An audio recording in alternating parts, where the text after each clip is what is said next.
My beloved, if only you knew, if only you could see what heaven sees in you. There is a life, a glorious life, waiting for you. Yet so many live beneath their privilege, beneath their destiny. But listen to me. Because in just 1 week I saw it, I lived it. 5 simple habits transformed everything, and I tell you, if you open your heart, they will do the same for you. 1. The habit of speaking life. The words you speak are seeds. Oh, how many of you are cursing your own destiny without knowing it. I can't, I won't, I'll never. And heaven hears it. But when you change your words, when you declare, I am chosen, I am strong, I am walking in my divine purpose, the very foundations of your life begin to shift. 2. The habit of daily surrender. There is no victory without surrender. You say, I want change, but have you laid it all down? I tell you, 1 moment of true surrender is more powerful than a lifetime of struggle. When I learned to wake up and say, Lord, I am yours. Lead me. Use me. The doors that were shut flung open. 3. The habit of stillness. We rush, we strive, we fill our minds with noise, and we wonder why we do not hear from God. But when you quiet your soul, oh my dear friend, when you learn to be still, you will hear whispers from eternity. And in those whispers, you will find the answers you have been searching for. 4. The habit of overflowing gratitude. Nothing changes the atmosphere of your life like gratitude. Nothing. Do you wake up complaining, or do you wake up saying, thank you, Lord? Because when you begin to praise, when you begin to bless the name of the Lord with every breath, miracles start moving in your direction. 5. The habit of bold action. Faith without works is dead. You have the dream, you have the vision, but will you move? I tell you, in just 1 week, everything changed for me because I refused to wait another day. I stepped out. I acted as if the promise was already mine. And when I did, heaven backed me up. The words you speak are not just sounds, they are seeds that shape the reality you live in. Every word you utter carries power. Power to build or to destroy, to heal or to wound, to bring life or to bring death. Most people go through life speaking carelessly, unaware that their words are actively creating their future.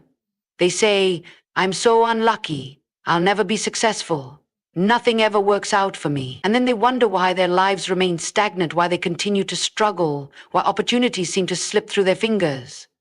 But, my dear friend, I tell you today with absolute certainty, your words are shaping your destiny, whether you realize it or not.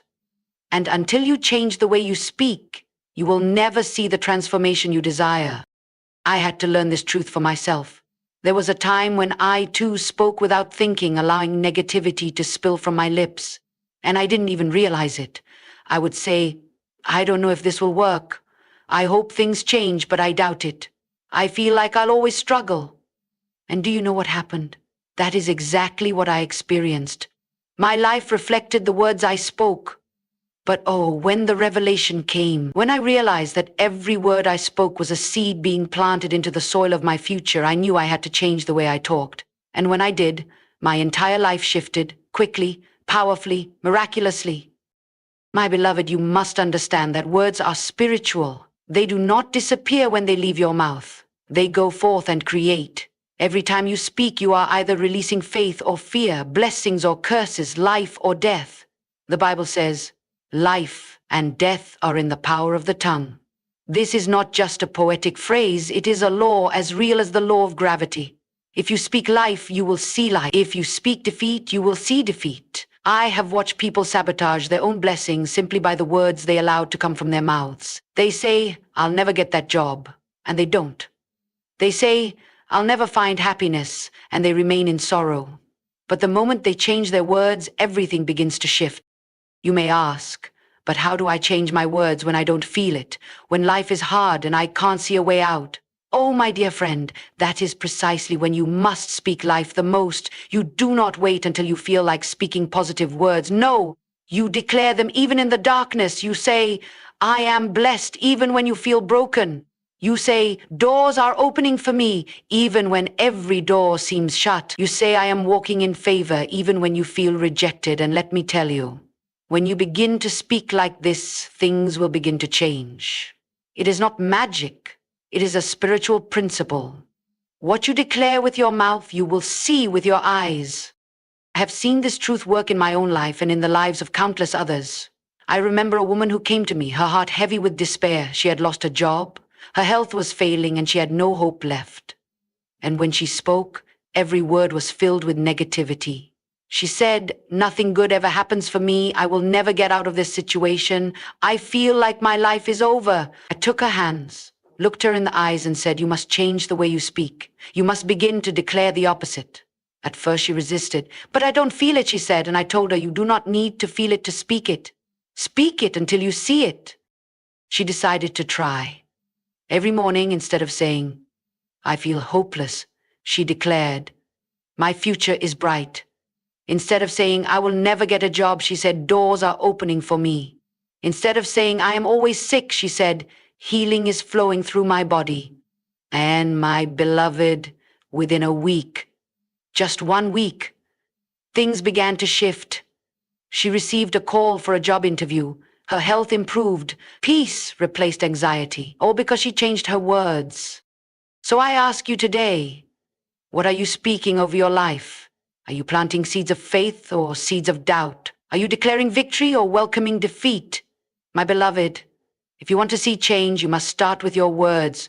Do not wait until circumstances improve. Speak life now. Speak blessings now. Speak as if the promise is already fulfilled. And watch as heaven responds. There is no true victory without surrender. Many people live their lives in constant struggle, fighting battles that were never meant for them to fight alone. They strive, they push, they try to control everything around them, and yet they remain exhausted, frustrated, and stuck. Why? Because they have not yet learned the power of surrender. My dear friend, I tell you today, the greatest breakthrough of your life will not come from more effort, more struggle, or more willpower. No, it will come when you finally lay everything down and say, "Lord, I surrender." It is not in striving, but in yielding that we find true strength. I have seen this truth play out in my own life. There was a time when I held on so tightly to my plans, my dreams, my desires, thinking that if I just worked harder, prayed harder, or pushed harder, things would finally come together. But instead of progress, I faced more resistance. Instead of peace, I felt anxiety. Instead of clarity, I found confusion. And one day, in the quiet of my soul, I heard that still, small voice whisper, "Let go. Trust me." Oh, how difficult it was at first, because everything in me wanted to hold on, everything in me wanted to figure things out on my own. But I reached a point where I knew I could not do it anymore. And so, with tears in my eyes and faith in my heart, I surrendered. I said, "Lord, not my will, but yours be done." And my beloved, from that moment, everything began to change. When we surrender, we are not giving up, we are giving in to a power far greater than our own. We are stepping out of the realm of human limitation and into the realm of divine possibility. You see, God cannot fully move in a life that is still trying to control everything. He will not force his way in. He waits until we are ready to release our grip, to trust him completely, and the moment we do, his power is unleashed in ways we could never imagine. Beantwords. I have spoken to so many people who are weary from the weight of their own burdens. They are trying to fix things, trying to make things happen in their own strength, and they wonder why they feel so tired, so drained, so lost. And I tell them, you do not have to carry this alone. You were never meant to. But surrender is not just saying the words, it is a heart posture. It is waking up every day and choosing to trust, even when you do not understand. It is saying, "God, I place this situation in your hands," and then refusing to pick it back up again. There was a woman who came to me desperate for a breakthrough. She had done everything she knew to do, prayed every prayer, tried every method, yet nothing was changing. "Why isn't God answering me?" she asked with tears in her eyes. And I looked at her and said, "Have you truly surrendered? Or are you still trying to control the outcome?" She paused, then admitted, "I'm afraid to let go." And that is the problem for so many of us, isn't it? We fear that if we let go, we will lose control. But the truth is, we were never in control to begin with. God was always in control, and he is far more capable of handling our lives than we are. So she did it. She surrendered. She let go of her own plans, her own timeline, her own fears. And within days, the very thing she had been praying for began to unfold in a way she never expected. The answer had been there all along, waiting for her to stop striving and start trusting. My beloved, what are you holding on to that God is asking you to release? Is it a dream, a relationship, a fear? a past mistake, whatever it is. I promise you, when you finally lay it down, you will not lose. You will gain. You will gain peace. You will gain clarity. You will gain divine intervention. Surrender does not mean we stop taking action. It means we stop forcing things to happen our way. It means we do our part and then trust God to do His. It means we release the timeline and allow Him to unfold things in His perfect way. And when we do, we step into a flow of grace, a supernatural ease, where things begin to fall into place without the striving, without the struggle. I tell you today, whatever is weighing you down, whatever you have been holding on to so tightly, let it go. Give it to God. Trust Him, and watch how He moves in ways you never expected. For the greatest victories are not won in our strength, but in our surrender. The thoughts you think and the words you speak have more power than you can possibly imagine. They shape the direction of your life, determine your future, and influence everything that happens to you. Many people live their entire lives trapped, not by circumstances, but by their own thoughts and words. They wake up in the morning and immediately begin to rehearse negativity in their minds. I am not good enough. Things never work out for me. I will never be successful. And then they wonder why they continue to struggle, why doors remain closed, why they never seem to break free. But my dear friend, I tell you today, if you can change your thoughts and your words, you can change your life. I remember a time when I was bound by negative thinking. I didn't even realize it at first. It was so natural to think small, to expect the worst, to assume things would not work out for me. I would pray for blessings, but in my mind, I would immediately think, well, I hope something good happens, but it probably won't. And do you know what? That was exactly what I experienced. One closed door after another, frustration after, but one day I had a revelation. I realized that my thoughts and words were working against me. Instead of partnering with God, I was unknowingly blocking my own breakthrough. And the moment I decided to change, everything shifted. You see, thoughts are seeds. Every thought you allow into your mind is planted in the soil of your heart. And whatever you plant, you will eventually see in your life. If you constantly think negative thoughts, if you constantly meditate on doubt and fear, then that is exactly what you will harvest. But if you fill your mind with faith, with expectation, with the promises of God, then your life will begin to reflect that. I have seen people break free from years of struggle simply by changing the way they think.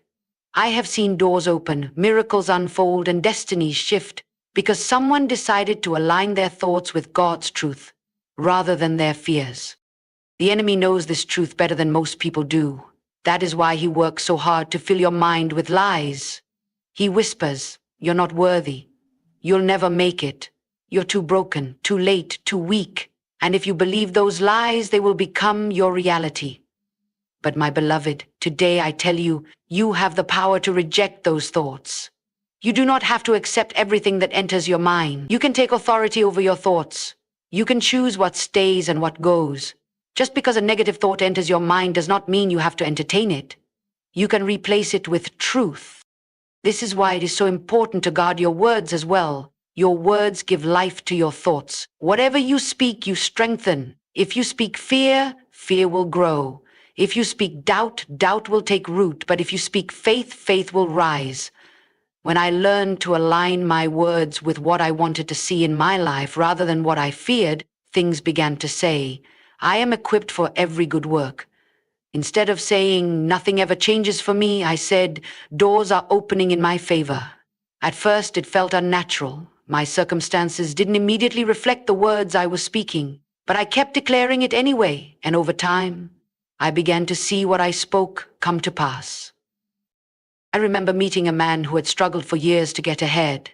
Every time something good would start to happen, something bad would immediately follow. He was convinced that he was cursed, that he would never succeed. And every time he spoke, it was negativity. "I can't catch a break," he would say. "Things always go wrong for me." I told him, "You must change the way you speak. You must start declaring life over your situation." He resisted at first, but eventually he decided to try. Every morning he began saying, "I am blessed.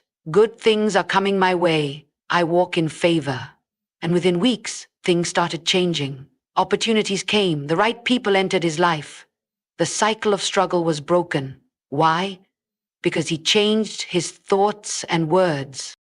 My beloved, I ask you today, What are you allowing into your mind? What words are you speaking over your life? You cannot afford to be careless with your thoughts and words. They are shaping your destiny. If you want to see change, it begins in your mind and on your tongue. Choose today to think thoughts of faith, to speak words of victory, and watch as your life begins to align with the power of truth. Gratitude is not just an emotion, it is a force that has the power to change everything in your life. Most people wait until they have something to be grateful for before they express gratitude, but that is not how it works. Gratitude is not just a response to good things, it is the key that unlocks good things. When you live with the heart of thanksgiving, even before you see the blessing, you invite favor, joy, and miracles into your life. But so many people live in the opposite spirit. They wake up complaining. They go through their day focused on what is wrong. They speak about their problems more than they speak about their blessings. And then they wonder why they feel stuck, why nothing seems to change, why they remain in a cycle of frustration. My beloved, I tell you today, if you want to see your life shift, if you want to open the floodgates of favor, begin with gratitude. I learned this lesson in one of the most difficult seasons of my life. Everything seemed to be going wrong. I was praying, I was believing, but I was also complaining. I was focusing on what I didn't have instead of what I did. And one day, in a moment of desperation, I heard that still, small voice say, "Have you thanked me?" It was such a simple question, yet it cut straight to my heart. Because the truth was, I had been so focused on what I lacked that I had forgotten to be grateful for what I had. Right then and there, I made a decision. I would not wait until things changed to start giving thanks. I would start now. I began to thank God for everything. I thanked Him for breath in my lungs, for a new day, for every little blessing I had overlooked. And something incredible happened. My situation didn't change overnight, but my heart did. My perspective shifted. I began to see life differently, and soon after, doors started opening, blessings started flowing, and breakthrough came. But it all started with gratitude. Gratitude shifts your focus. The human mind naturally gravitates toward what is wrong, what is missing, what is lacking. But when you intentionally choose to give thanks, you retrain your mind to see abundance instead of lack, to see opportunities instead of obstacles, to see blessings instead of burdens. What you focus on expands. If you focus on problems, they will consume you. But if you focus on gratitude, you will begin to see solutions, breakthroughs, and miracles unfold before you. I once met a woman who was deeply discouraged. She had faced setback after setback, and she felt like her life was falling apart. When she spoke, all I heard was negativity. She talked about how unfair life was, how nothing ever went her way, how she was always struggling, and I told her, "You must change the way you speak. You must change the way you see." I challenged her to wake up every morning and list at least 5 things she was grateful for, no matter how small. At first, she resisted. "I don't have anything to be grateful for," she said. But I told her, "You are breathing. You are alive. That alone is something to thank God for." So she started, reluctantly at first. But as the days went by, something shifted. She found herself smiling more. She felt lighter. And within weeks, things in her life began to change. Not because her circumstances had shifted yet, but because she had. And soon after, the very things she had been struggling with began to turn around. Gratitude is not just about what you say, it is about how you live. When you develop a habit of thanksgiving, you create an atmosphere for miracles. I have seen people go from lack to abundance simply by shifting their perspective, from complaining to gratitude. I have seen impossible situations turn around when someone decided to thank God in advance before the breakthrough came. There is something about gratitude that attracts the supernatural, that releases favor, that opens doors no man can shut. Some people say, "I will be grateful when things get better." But my beloved, that is not how it works. You must be grateful now. Gratitude is the key that unlocks the very thing you are waiting for. It is easy to give thanks when everything is going right, but true power is in giving thanks when everything seems wrong. It is in lifting your hands in praise even when you feel like crying. It is in declaring, "God, I thank you," even before you see the answer. And when you do, something shifts in the spirit. Battles begin to turn in your favor, chains begin to break, doors begin to open. Because a heart that is filled with thanksgiving is a heart that is ready to receive. So I ask you today, what have you been focusing on? Have you been magnifying your problems instead of magnifying your blessings? Have you been complaining instead of giving thanks? If you want to see change, start with gratitude.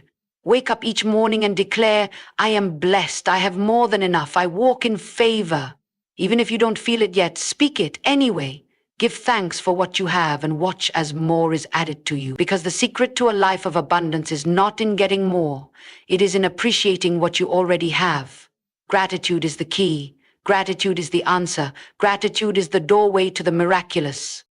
Discipline is the bridge between where you are and where you want to be. So many people desire change, they long for transformation, they pray for breakthroughs, yet they are unwilling to establish the habits that will lead them there. They wait for motivation, they wait for inspiration, they wait for some great sign to push them forward, not realizing that true success is built in the unseen moments of daily discipline. You do not rise to the level of your desires, you rise to the level of your habits.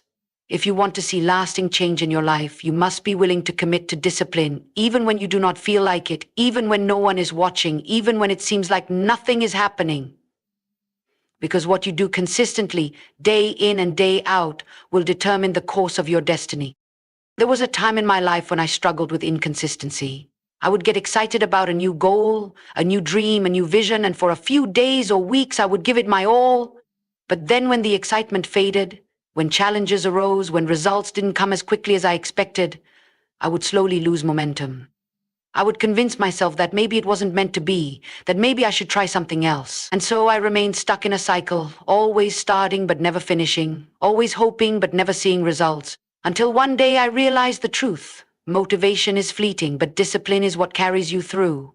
If you rely on how you feel in the moment, you will never be consistent. But if you commit to discipline, you will see progress, even when you do not feel like it.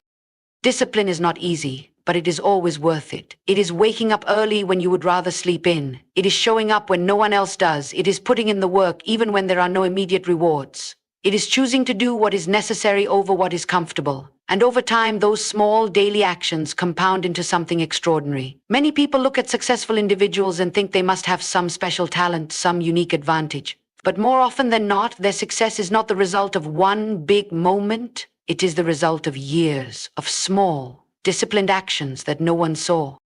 I have met people who have prayed for breakthroughs but were unwilling to change their habits. They wanted financial success but refused to be disciplined with their spending. They wanted a stronger relationship with God but were inconsistent in their time of prayer and devotion. They wanted better health but ignored the need for discipline in their diet and exercise. And I tell them, you cannot expect results where you have not planted seeds. If you want to see change, you must be willing to do what is required. One of the greatest enemies of discipline is excuses. I'm too tired. I don't have time. It's too hard. These are the words that keep people bound in the same place year after year.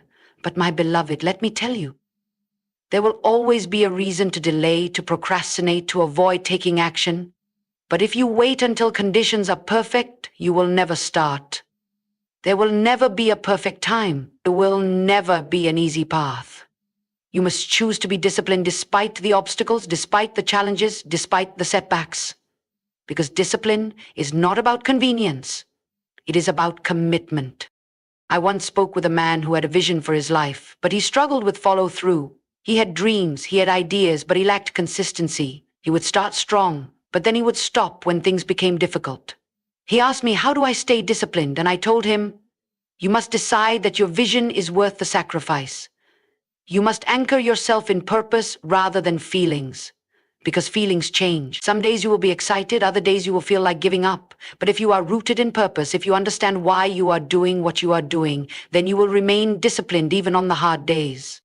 Discipline is a decision. It is not something you are born with, it is something you develop. And the good news is, the more you practice it, the stronger it becomes. At first it will be difficult. Your mind and body will resist it. But if you push through, if you stay committed, it will become second nature. What once felt like a struggle will eventually feel like a habit. And that is where transformation happens. So I ask you today, where do you need more discipline in your life? What areas have you been neglecting? What excuses have been holding you back? Do not wait for the perfect moment. Do not wait until you feel ready. Start today. Be disciplined in your thoughts, in your actions, in your commitments. Show up, even when it's hard. Stay consistent, even when no one is watching. And I promise you, if you do, you will look back one day and realize that discipline was the key that unlocked everything you had been praying for,